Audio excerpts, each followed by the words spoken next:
aqui estamos, consumati in unum, em unidade de petição e de intenções, dispostos a começar este tempo de conversa com o Senhor, com renovado desejo de sermos instrumentos eficazes nas suas mãos. Diante de Jesus sacramentado, como gosto de fazer um ato de fé explícita na presença real do Senhor na Eucaristia. Fomentai nos vossos corações o desejo de transmitir pela vossa oração um impulso fortíssimo que chegue a todos os lugares da Terra, até ao último recanto do planeta, onde houver alguém gastando a sua existência ao serviço de Deus e das almas. Com efeito, graças à inefável realidade da comunhão dos santos, somos solidários, cooperadores, diz São João, na tarefa de difundir a verdade e a paz do Senhor. É lógico que pensemos no nosso modo de imitar o Mestre, que nos detenhamos a refletir sobre isso, para aprendermos diretamente da vida do Senhor algumas das virtudes que devem resplandecer na nossa conduta, se aspiramos de veras a estender o reinado de Cristo. A prudência, virtude necessária. Na passagem do Evangelho de São Mateus, da missa de hoje, lemos: Tunc habeuntes farisai concilium inierunt ut caperent eum in sermone. Reuniram-se os fariseus a fim de combinarem entre si como poderiam apanhar Jesus nas suas palavras. Não esqueçais que este sistema, próprio dos hipócritas, continua a ser tática corrente no nosso tempo. Julgo que a erva má dos fariseus nunca se extinguirá do mundo. Tem gozado sempre de uma prodigiosa fecundidade. Talvez o Senhor permita que ela cresça para nos tornar prudentes, a nós e seus filhos, porque a virtude da prudência é imprescindível para quem quer que tenha de dar critério, de fortalecer, de corrigir, de animar, de alentar os outros.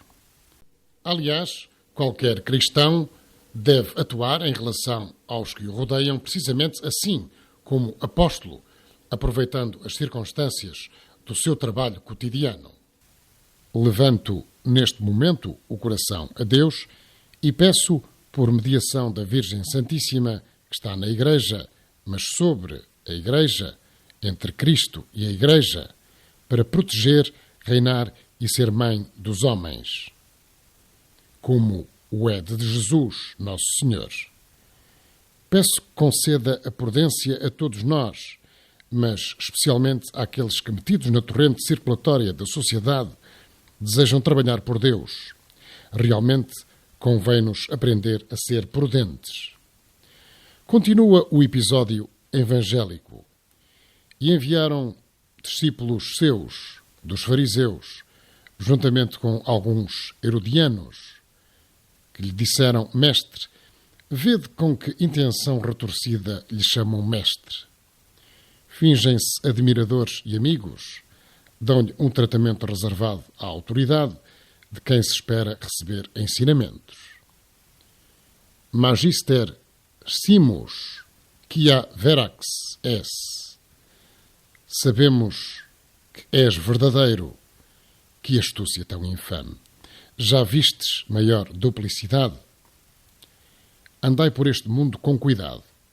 Não sejais desconfiados, mas deveis sentir sobre os vossos ombros, recordando a imagem do bom pastor que aparece nas catacumbas, o peso dessa ovelha, que não é uma alma apenas, mas a Igreja inteira, a humanidade inteira. Ao mesmo tempo que aceitais com brio esta responsabilidade, haveis de ser audazes e haveis de ser prudentes para defender e proclamar os direitos de Deus. E então, pela integridade do vosso comportamento, Muitos vos considerarão e vos chamarão mestres, sem vós o pretenderdes, pois não procuramos a glória terrena. Mas não estranheis que se entre tantos que se aproximam de vós, se infiltrem alguns que só pretendem adular-vos. Gravai nas vossas almas o que me tendes ouvido repetidas vezes. Nem as calúnias, nem as murmurações, nem os respeitos humanos, nem o que dirão, nem muito menos os louvores hipócritas, nos hão de impedir jamais de cumprir o nosso dever. Lembrai-vos da parábola do bom samaritano?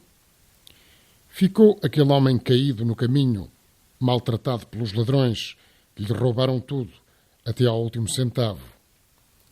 Passam por aquele lugar um sacerdote da antiga lei e pouco depois um levita. Ambos seguem o seu caminho sem se preocuparem. Mas um samaritano que ia de viagem chegou perto dele e, vendo-o, encheu-se de compaixão. Aproximou-se, ligou-lhe as feridas, deitando nelas azeite e vinho, colocou-o sobre a sua própria montada e levou-o para uma estalagem e cuidou dele em tudo. Reparai que o Senhor não refere este exemplo só para uso de algumas almas, pois logo acrescenta, respondendo ao que lhe tinha feito a pergunta, a cada um de nós, vai e faz tu o mesmo. Portanto, quando nos apercebemos de que na nossa vida ou na dos outros alguma coisa corre mal, alguma coisa precisa de auxílio espiritual e humano que nós, filhos de Deus, podemos e devemos prestar, uma clara manifestação de prudência consistirá em dar de remédio oportuno, a fundo, com caridade e fortaleza, com sinceridade. Não valem as inibições. É errado pensar que, com omissões ou adiamentos, se resolvem os problemas. Sempre que a situação o requeira, a prudência exige que se aplique o remédio totalmente e sem paliativos, depois de pôr a chaga a descoberto. Ao notar os menores sintomas do mal, sede simples, verazes, quer sejais vós a curar os outros, quer sejais vós a receber essa assistência.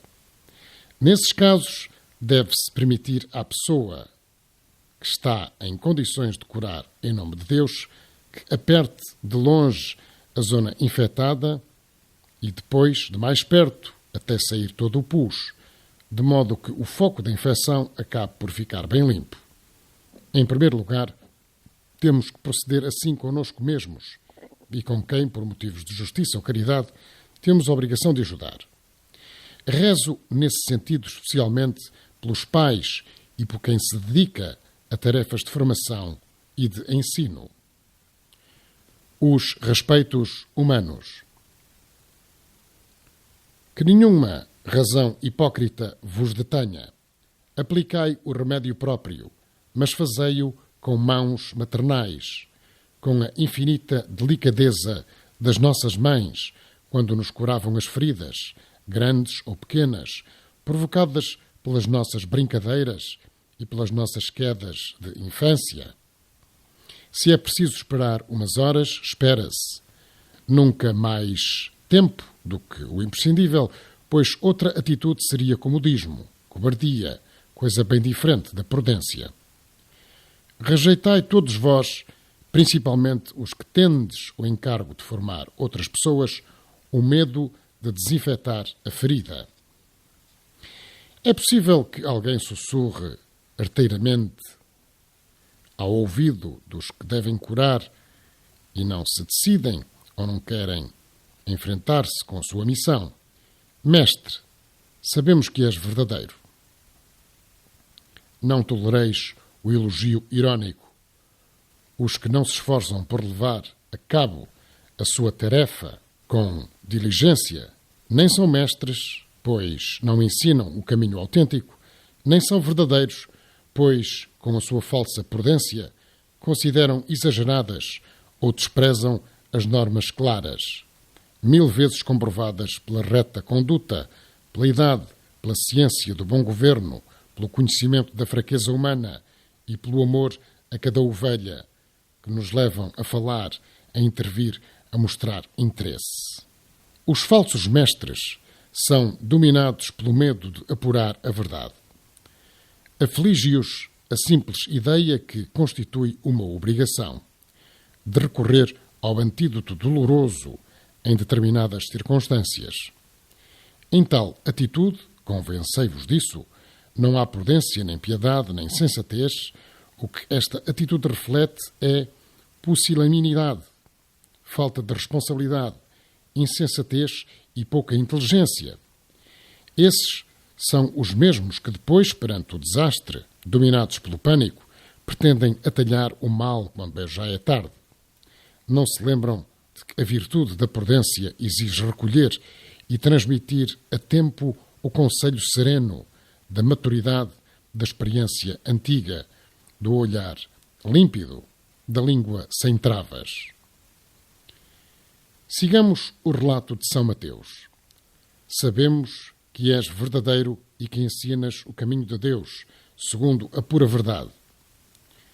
Nunca deixo de me surpreender perante este cinismo. Tudo fazem com a intenção de retorcer as palavras de Jesus, Nosso Senhor, de o apanhar em algum descuido e, em vez de lhe exporem danamente o que eles consideravam problema insolúvel, tentam aturdir o Mestre com louvores que só deviam sair de lábios convictos, de corações retos. Detenho-me intencionalmente na análise destes matizes para aprendermos a ser não desconfiados, mas prudentes, para que não aceitemos a fraude do fingimento, mesmo que apareça revestido de frases ou de gestos que, em si mesmos, correspondem à realidade, como sucede na passagem que estamos a contemplar. Tu não fazes acepção de pessoas, dizem-lhe. Tu vieste para todos os homens. A ti nada te impede de proclamar a verdade e de ensinar o bem. Repito, prudentes, sim, desconfiados, não. Concedei a todos a mais absoluta confiança. Sede muito nobres. Para mim, vale mais a palavra de um cristão, de um homem leal. Fio-me inteiramente de cada um, do que a assinatura autêntica de 100 notários unânimes, apesar de me terem talvez enganado em alguma ocasião por seguir este critério. Prefiro expor-me a que um irresponsável abuse dessa confiança, a retirar a quem quer que seja o crédito que merece, como pessoa e como filho de Deus. Garanto-vos que nunca me senti defraudado com os resultados desta atitude. Atuar com retidão. Se em cada momento não tiramos o Evangelho consequências para a vida atual, é porque não meditamos nele suficientemente. Muitos de vós sois jovens, outros já entrastes na maturidade. Todos vós queremos todos, senão não estaríamos aqui, produzir bons frutos. Tentamos meter a nossa conduta, o espírito de sacrifício, o empenho de negociar, com o talento que o Senhor nos confiou, porque sentimos o zelo divino pelas almas. Mas, apesar de tanta boa vontade, não seria a primeira vez que algum de nós cairia nas malhas dessa rede. Ex farisais et Herodianis, composta por pessoas que deviam defender os direitos de Deus, visto que são cristãos, mas que, pelo contrário, de um modo ou de outro, cercam insidiosamente outros irmãos na fé, outros servidores do mesmo Redentor, aliando-se e identificando-se com os interesses das forças do mal. Sede prudentes e atuai sempre com simplicidade, virtude tão própria dos bons filhos de Deus. Sede naturais com a vossa linguagem e na vossa atuação. Chegai ao fundo dos problemas, não fiqueis à superfície. Reparai que é preciso contar antecipadamente com o sofrimento alheio e com o nosso, se desejamos de veras cumprir santamente e com honradez as nossas obrigações de cristãos. Não vos oculto que, quando tenho de corrigir ou tomar uma decisão que fará sofrer alguém, padeço antes, durante e depois, e não sou um sentimental. Consola-me pensar que só os animais não choram. Nós, os homens, filhos de Deus, choramos. Sei que, em determinados momentos, também vós tereis que sofrer, se vos esforçardes por levar a cabo fielmente o vosso dever. Não vos esqueçais de que é mais cômodo, mas é um descaminho, evitar o sofrimento a todo custo, com o pretexto de não magoar o próximo. Frequentemente, o que se esconde por trás desta omissão é uma vergonhosa fuga ao sofrimento próprio, porque normalmente não é agradável fazer uma advertência séria a alguém. Meus filhos, lembrai-vos de que o inferno está cheio de bocas fechadas. Estão a escutar-me vários médicos. Desculpai o meu atrevimento, se volto a usar um exemplo da medicina. Talvez me escape algum disparate, mas serve para comparação ascética. Para curar uma ferida, primeiro limpa-se esta muito bem, inclusivamente ao seu redor, desde bastante distância. O médico sabe perfeitamente que isso dói, mas se omitir essa operação, depois doerá ainda mais. A seguir põe-se logo o desinfetante, arde, pica, como dizemos na minha terra, mortifica, mas não há outra solução para a ferida não infectar. Se para a saúde corporal é óbvio que se tenham de tomar estas medidas, mesmo se trate de escoriações de pouca importância, nas coisas grandes da saúde da alma, nos pontos nevrálgicos da vida do ser humano, imaginai como será preciso lavar, como será preciso cortar, como será preciso limpar, como será preciso desinfetar, como será preciso sofrer. A prudência exige-nos intervir. Assim, e não fugir ao dever, porque não o cumprir seria uma falta de consideração e, inclusivamente, um atentado grave contra a justiça e contra a fortaleza. Persuadi-vos de que um cristão, se pretende de veras proceder retamente diante de Deus e dos homens, precisa de todas as virtudes, pelo menos em potência. Mas perguntar-me-eis, Padre, o que diz das minhas fraquezas? Responder-vos-ei, porventura um médico que está doente, mesmo que a sua doença seja crónica, não cura os outros? A sua doença impede-o de prescrever a outros doentes o tratamento adequado? É claro que não. Para curar, basta-lhe ter a ciência necessária e aplicá-la com o mesmo interesse com que combate a sua própria enfermidade. O colírio da nossa própria fraqueza. Se vos examinardes com valentia na presença de Deus, vós, tal como eu, sentir-vos-eis diariamente carregados de muitos erros.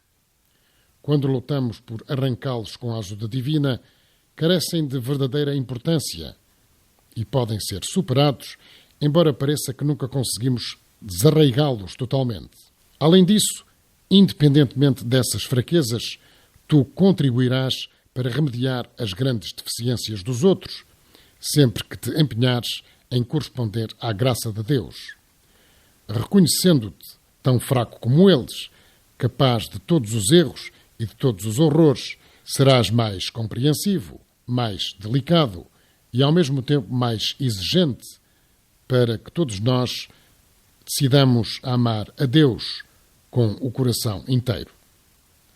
Nós, os cristãos, os filhos de Deus, temos de prestar assistência aos outros, pondo em prática, honradamente, o que aqueles hipócritas retorcidamente elogiavam ao Mestre. Não olhas à condição das pessoas, isto é, haveremos de rejeitar por completo a acessão de pessoas. Interessam-nos todas as almas, embora, logicamente, devamos começar por ocupar-nos daqueles que, por esta ou por aquela circunstância, e até só por motivos aparentemente humanos, Deus colocou ao nosso lado. Et viam Dei in veritate doces, e ensinas com verdade o caminho de Deus, continuam eles. Ensinar, ensinar, ensinar, mostrar os caminhos de Deus, segundo a pura verdade. Não deves assustar-te por verem os teus defeitos, os teus e os meus. Eu tenho o desejo de os tornar públicos, contando a minha luta, o meu empenho de retificar este ou aquele ponto da minha luta por ser leal ao Senhor. O esforço por eliminar e vencer essas misérias já será um modo de indicar os caminhos divinos. Primeiro, e apesar dos nossos erros manifestos, com o testemunho da nossa vida. Depois, com a doutrina, como Nosso Senhor que coepit facere et docere, começou pelas obras e mais tarde se dedicou a pregar. Depois de vos confirmar que este sacerdote vos quer muito e que o Pai do céu vos quer mais, porque é infinitamente bom, porque é infinitamente Pai. Depois de vos dizer que não posso lançar-vos nada à cara, considero, no entanto, que tenho de ajudar-vos a amar Jesus Cristo e a Igreja, seu rebanho, porque nisto penso que não me ganhais. Emulais-me, mas não me ganhais. Quando vos aponto algum erro, através da pregação ou nas conversas pessoais com cada um de vós, não é para vos fazer sofrer. Move-me exclusivamente o empenho de amarmos mais o Senhor. E ao insistir na necessidade de praticar as virtudes, não perco de vista que essa necessidade também se impõe a mim. Certa ocasião, ouvi dizer a um superficial que a experiência das nossas quedas serve para voltar a cair 100 vezes no mesmo erro. Eu, pelo contrário, digo-vos que uma pessoa prudente aproveita esses reveses para ficar escarmentada, para aprender a fazer o bem, para renovar a decisão de ser mais santa. Da experiência dos vossos fracassos e triunfos no serviço de Deus, tirai sempre, juntamente com o aumento do amor, um empenho mais firme de prosseguir no cumprimento dos vossos direitos de cidadãos cristãos, custe o que custar, sem cobardias, sem fugir às honras nem às responsabilidades, sem nos assustarmos perante as reações que se levantem ao nosso redor, provenientes talvez de falsos irmãos, quando procuramos leal e nobremente a glória de Deus e o bem dos outros. Portanto, temos de ser prudentes. Para quê? Para sermos justos, para vivermos a caridade, para servirmos eficazmente Deus e todas as almas. Com muita razão se chamou à prudência Genitrix Virtutum, mãe de todas as virtudes, e também Auriga Virtutum, guia de todos os bons hábitos. A cada um o que lhe pertence. Lede com atenção o episódio evangélico para aproveitar essas estupendas lições acerca das virtudes que devem iluminar o nosso modo de proceder. Acabado o preâmbulo hipócrita e adulador, os fariseus e os herodianos apresentam o seu problema. Que te parece? É lícito ou não pagar tributo a César? Notai agora a sua astúcia, escreve São João Crisóstomo, porque não lhe dizem: explica-nos o que é bom, o que é conveniente, o que é lícito, mas diz-nos o que te parece. Estavam obsessionados por atraiçoá-lo e torná-lo odioso ao poder político, mas Jesus, conhecendo-lhes a malícia, retorquiu: por que me tentais, hipócritas? Mostrai-me a moeda do tributo. Eles apresentaram-lhe um denário. De quem é? Perguntou, essa imagem e a inscrição. De César, responderam. Disse-lhes então: dai, pois, a César o que é de César e a Deus o que é de Deus. Já estáis a ver que o dilema é antigo, assim como é clara e inequívoca a resposta do Mestre. Não existe nenhuma contradição entre servir a Deus e servir os outros, entre o exercício dos nossos direitos e deveres cívicos e os religiosos, entre o empenho por construir e melhorar a cidade temporal e a convicção de que passamos por este mundo como por um caminho que nos leva à pátria celeste. Também aqui se manifesta a unidade de vida, que não me cansarei de o repetir, é uma condição essencial para que os que procuram santificar-se no meio das circunstâncias ordinárias, do trabalho, das relações familiares e sociais. Jesus não admite essa divisão. Ninguém pode servir a dois senhores porque ou há de ter aversão a um e amar o outro, ou se dedicará a um e desprezará o outro. A escolha exclusiva de Deus, feita por um cristão quando responde plenamente ao seu chamamento, leva-o a dirigir tudo ao Senhor e, ao mesmo tempo, a dar ao próximo tudo o que em justiça lhe corresponde. Não é lícito escudar-se em razões aparentemente piedosas para expoliar os outros do que lhes pertence. Se alguém diz eu amo a Deus, mas odeia o seu irmão, é mentiroso. Mas também se engana a si mesmo quem regateia ao Senhor o amor e a reverência, a adoração. Lhe são devidos como Criador e nosso Pai, a quem se nega a obedecer aos seus mandamentos com a falsa desculpa de que algum deles é incompatível com o serviço dos homens. Claramente adverte São João que nisto conhecemos que amamos os filhos de Deus. Se amamos a Deus e guardamos os seus mandamentos, porque o amor de Deus consiste em guardar os seus mandamentos, e os seus mandamentos não são pesados. Talvez tenhais de escutar muitos que peroram e inventam teorias a fim de reduzirem, em nome da funcionalidade, quando não da caridade, as manifestações de respeito e de homenagem a Deus. Tudo o que seja para honrar o Senhor lhes parece excessivo. Não façais caso deles. Vós continuai o vosso caminho. Essas elucubrações não passam de controvérsias, que não conduzem a nada, a não ser escandalizar as almas e impedir que se cumpra o preceito de Jesus Cristo, de dar a cada um o que lhe pertence, de praticar com delicada inteireza a santa virtude da justiça. Deveres de justiça para com Deus e com os homens. Gravemo-lo bem na nossa alma para que depois se note na nossa conduta. Primeiro, justiça para com Deus. Essa é a pedra de toque da verdadeira fome e sede de justiça, que a distingue da gritaria dos invejosos, dos ressentidos, dos egoístas, dos cobiçosos. Com efeito, negar ao nosso Criador e Redentor o reconhecimento dos abundantes e inefáveis bens que nos concede é uma atitude que encerra a mais tremenda e ingrata das injustiças. Vós, se vos esforçardes de veras por ser justos, considerareis frequentemente a vossa dependência de Deus, pois que tens tu que não tenhas recebido? Para vos encherdes de agradecimento e de desejos a corresponder a um Pai que nos ama loucamente. Então, avivar-se-á em vós o bom espírito de piedade filial que vos fará tratar Deus com ternura de coração. Quando os hipócritas levantarem ao vosso redor a dúvida de saber se o Senhor tem direito a pedir-vos tanto, não vos deixeis enganar.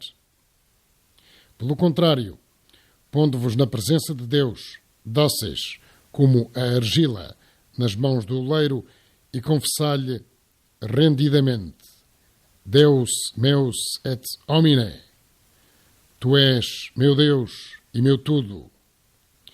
E se alguma vez surgir um golpe inesperado, uma tribulação imerecida por parte dos homens, sabereis cantar com nova alegria.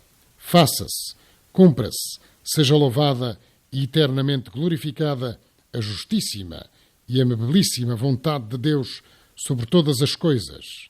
Amém. Amém. As circunstâncias daquele servo da parábola devedor de 10.000 talentos refletem bem a nossa situação perante Deus.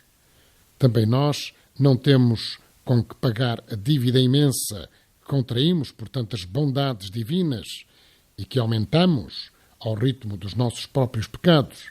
Embora lutemos denodadamente não conseguiremos devolver com equidade o muito que o Senhor nos perdoou.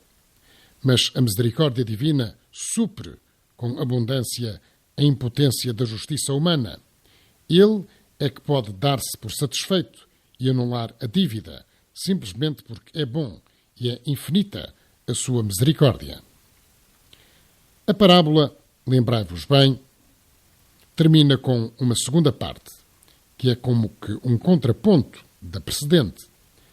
Aquele servo a quem acabam de perdoar uma dívida enorme não se compadece de um companheiro que lhe devia apenas 100 denários. Aí é que se põe de manifesto a mesquinhez do seu coração. Estritamente falando, ninguém lhe negará o direito de exigir o que é seu.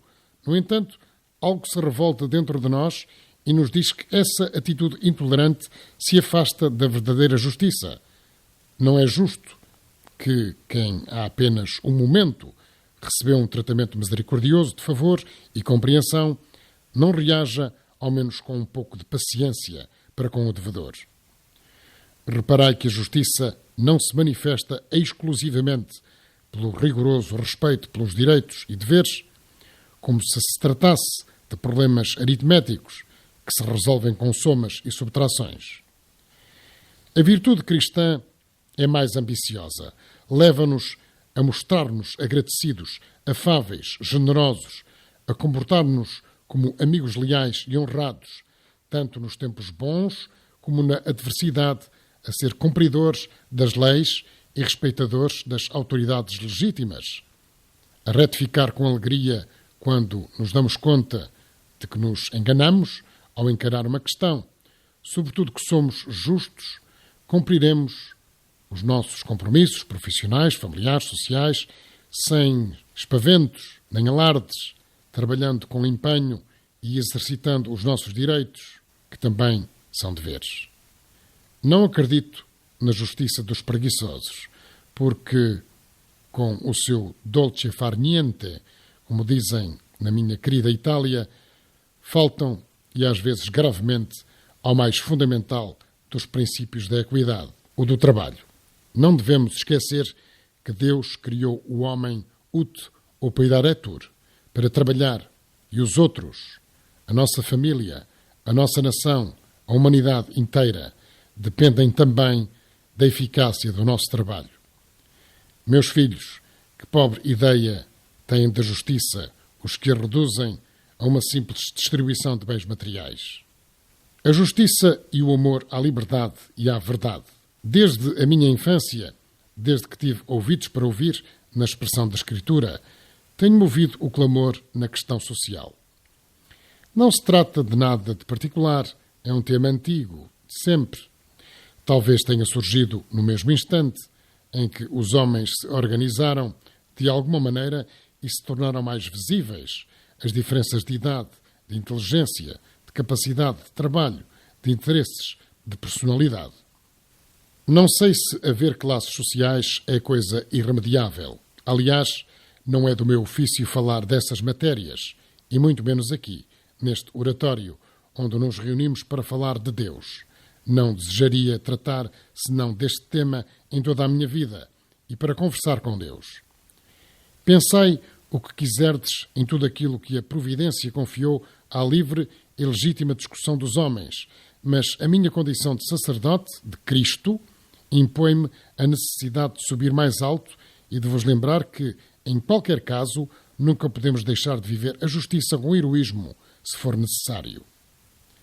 Estamos obrigados a defender a liberdade pessoal de todos, sabendo que Jesus Cristo foi quem nos conquistou essa liberdade.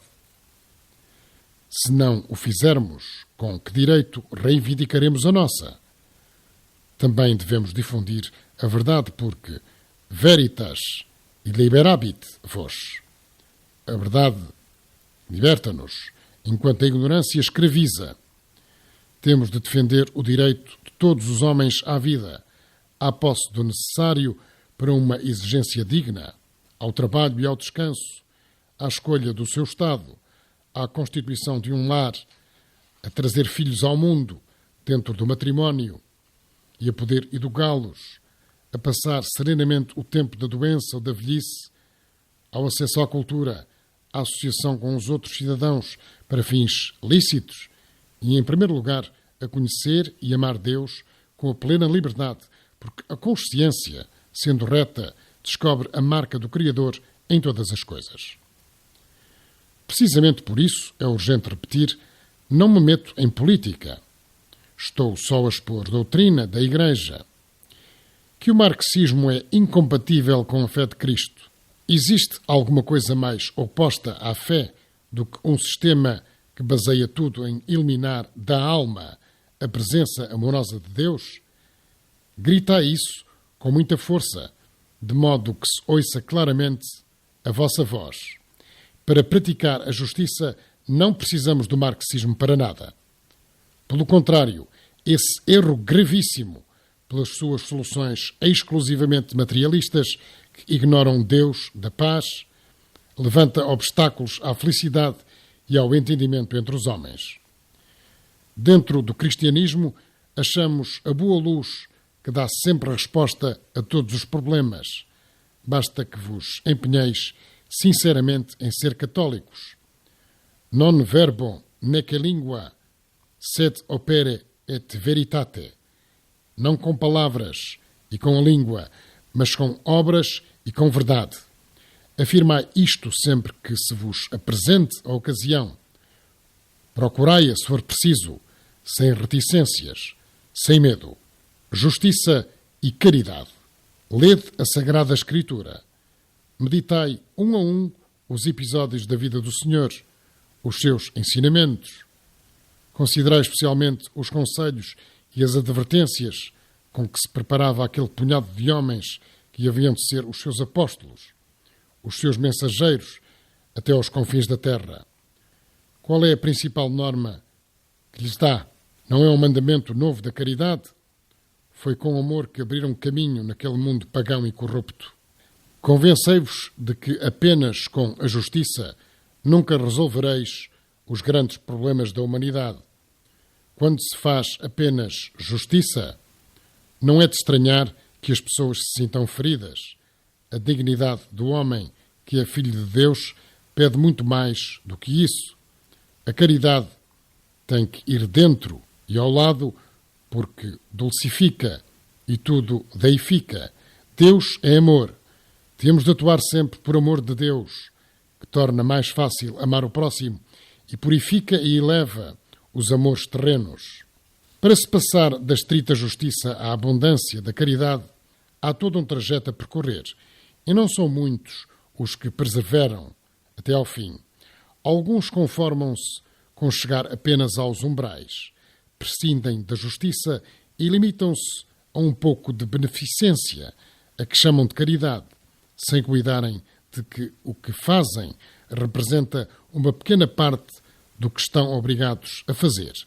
E mostram-se tão satisfeitos consigo mesmos como o fariseu, que julgava ter enchido a medida da lei só por jejuar 2 dias por semana e pagar o dízimo de tudo o que possuía. A caridade, que é como que um transbordar generoso da justiça, exige, em primeiro lugar, o cumprimento do dever. Começa-se pelo que é justo, continua-se pelo que é mais equitativo. Mas para amar requer-se muita finura, muita delicadeza, muito respeito, muita afabilidade. Numa palavra, seguir aquele conselho do apóstolo: levai as cargas uns dos outros, e assim cumprireis a lei de Cristo. Então, sim, vivemos plenamente a caridade, realizamos o mandato de Jesus. Para mim, não existe exemplo mais claro dessa união prática da justiça com a caridade do que o comportamento das mães. Amam com idêntico carinho todos os seus filhos e esse amor leva-as, precisamente, a tratá-los de modo diferente, com uma justiça desigual, visto que cada um é diferente dos outros. Pois também, em relação aos nossos semelhantes, a caridade aperfeiçoa e completa a justiça, porque nos leva a proceder de maneira desigual, com os desiguais, adaptando-nos às suas circunstâncias concretas, a fim de comunicarmos alegria a quem está triste, ciência a quem carece de formação, afeto a quem se sente só. A justiça determina que se dê a cada um o que lhe pertence. Ora, isto não significa dar a todos a mesma coisa. O igualitarismo utópico é a fonte das maiores injustiças. Para procedermos sempre assim, como essas boas mães, precisamos de esquecermos-nos de nós mesmos e de não aspirar a outra superioridade, senão a de servir os outros, como Jesus Cristo, que afirmava: o Filho do Homem veio não para ser servido, mas para servir. Isto exige a inteireza da submissão da nossa vontade ao modelo divino, trabalhar para todos, lutar pela felicidade eterna e pelo bem-estar dos outros. Não conheço melhor caminho para ser justo do que uma vida de entrega e de serviço. Talvez alguns pensem que sou um ingênuo. Não me importa. Embora me qualifiquem desse modo, porque continuo a acreditar na caridade. Garanto-vos que sempre acreditarei nela. E enquanto o Senhor me conceder vida, continuarei a ocupar-me como sacerdote de Cristo, de que haja unidade e paz entre os que são irmãos, por serem filhos do mesmo Pai, Deus, de que a humanidade se compreenda, de que todos compartilhem o mesmo ideal, o da fé. Recorramos a Santa Maria, Virgem prudente e fiel, e a São José, seu esposo, modelo acabado de homem justo. Eles que, na presença de Jesus, Filho de Deus, viveram as virtudes que contemplamos, conseguir-nos-ão a graça de que se arraiguem firmemente na nossa alma para nos decidirmos a proceder a toda a hora como bons discípulos do Mestre, prudentes, justos, cheios de caridade.